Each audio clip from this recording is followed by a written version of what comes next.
kad šiluminis punktas yra nesandarus.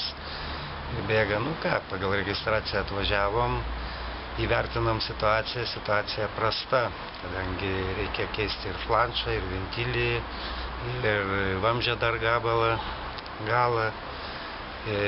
Važiuosim, susikomplektuosim medžiagas, atsivešim autogeną ir padarysim darbus.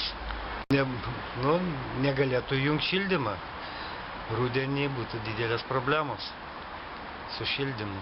Vandens nieko neužsuksim, kadangi dabar šildymo nėra, išleisim sistemą iš namo ir paskui užpildysim vėl.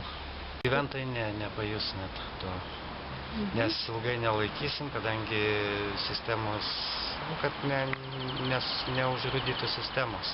Visą laiką turi sistema būti pilna. Ir čia mes per dieną tą reikalą sutvarkysim.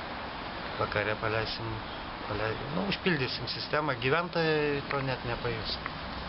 Flanšą virinsim vamzdžio gabalą. Radom, kur jau galima prisivirint, kur geras vamzdis.